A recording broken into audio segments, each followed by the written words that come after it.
start off with David, who's on the line in Tulsa, Oklahoma. David, you're on the Ken Coleman Show. Yes, Ken. I appreciate you folks taking my call. I just turned 60 years old. I've never made more than roughly $27K in a year. I was not encouraged by my parents growing up to explore, to look into, to follow dreams and thoughts that I have. So as an adult, it can be much harder. In fact, I've always found it hard to, throughout my years, to keep the ball up and believe that I deserve better, and that I can earn more. I'm good with people. I think I'm very good with people. And I just wondered, how does one keep the ball up of not enthusiasm, but belief that you can do better? Yeah. Well, it's a great question. Financially. Yeah. Well, it's a great question.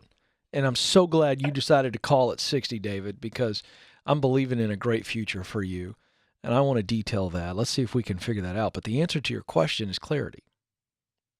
So clarity, David, when you're clear on who you are, meaning what you do best, what you love to do most, talent and passion, and you realize that the world needs you, somebody in Tulsa, Oklahoma needs you to be you, your best you.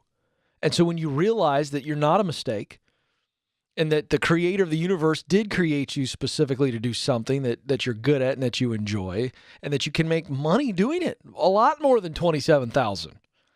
So when you get clear on who you are, that's what happens first. We get clear on who we are, and then that allows us to figure out the why we are the way we are. And then the what we're going to do to see all that come to fruition. So it's clarity that then gives you confidence.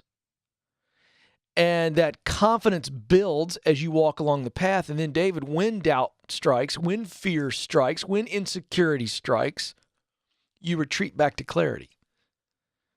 So that's the answer to your question.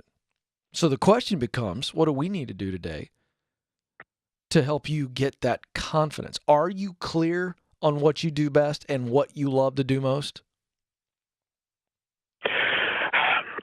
You know, even at 60, I think of more than one thing that I'd still like to accomplish. Which is, let's start there. Separate. Let's start there. Stop thinking, and I want you to start telling. I'm going to interview you. What are some things you want to do at 60? Well, I've considered returning to the airlines. I worked for them many years back and left prematurely. I thought it was a job at the time that was making me unhappy, and as I looked back, I don't think it ever was.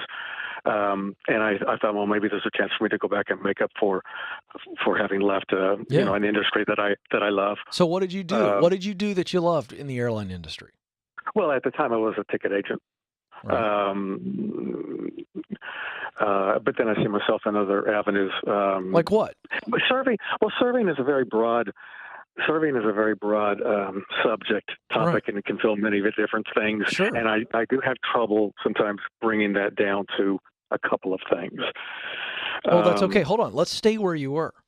So let's just say that I snap my fingers today and you go get hired back at a great airline and you're a ticket agent. You're dealing with people, which you said right out of the gate that you're good with people.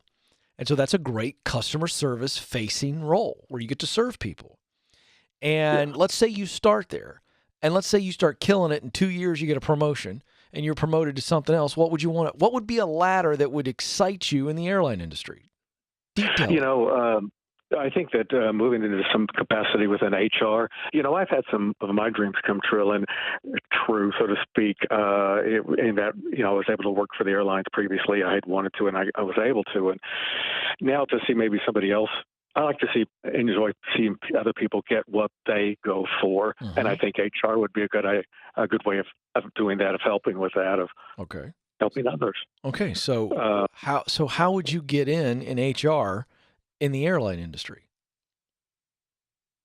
Well, I might have to research it further, but probably starting, I don't know, maybe taking some classes. Also, maybe we'll need to start out anywhere. That's it right there. David, let's pause. Yeah. You did a good job. You did not over-complexify, if you will, the answer. The reality is you do have to do some research. But what if the proximity principle actually works. I know it works. The proximity principle, David, says in order to do what I want to do, I got to be around people that are doing it and in places that it's happening. So you need to start hanging out with some people that work for airlines at the Tulsa airport. All right. You start, who do I know that knows somebody that works for an airline? You used to work at an airline. I know that was a long time ago, but you still have relationships. You want to use your relationships to get in proximity to see what's going on over there. And at 60 years of age, they still need competent, kind people. So who cares if it's even a ticket agent? If you're just in some role where you are serving the customer, or maybe you do work in a support role or something for the HR department. Now, again, these airlines have motherships, so they have the big home office. So I don't know if HR positions are readily available, at these hubs, if you will. However, who else could you potentially get into HR work with in your local area? So go do some research on what are the qualifications to work in HR. Look at all the different positions. You're a sharp guy, smart guy. You need to do some homework, and it's research, research, research. Now, I still think you need to do some discovery, but let's just say that you just love serving the public, and if you're in a role where you're making somebody's customer experience, product usage, service usage experience better, you'd be pretty happy. I think that's probably true of you. So let's just say that is true. You're in the research stage. How do I get in? What are the qualifications? Who do I need to know? That's what you need to do right now. This is straightforward research. Use the proximity principle. Who do you know?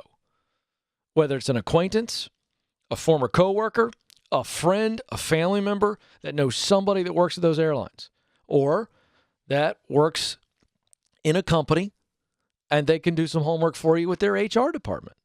Maybe you get a customer service role in a great company where you're making $45,000 a year, taking care of people over the phone. I think it's a tragedy that you've only made $27,000 a year. And I'm going to tell you right now, David, in this economy, there are 7 million jobs available right now. I just saw some data on that 2 days ago. There are more jobs available in America than there are people who are unemployed. David, this is your time. This is your moment. You have a lot to offer. A 60-year-old with some seasoning, with some integrity, with some work ethic. David, what are you waiting on? Go. Just get somewhere, David, in customer service, just to get yourself some mojo. I don't care if it's with an airline. I don't care if it's working for a company and assisting in HR and working your way up. I don't care. You need to go out and prove to yourself that you're worth a whole lot more than you've ever been paid. And those positions are available. They need David. Who's they? Start looking in Tulsa, Oklahoma. Trust me. It's wide open. What are you waiting on?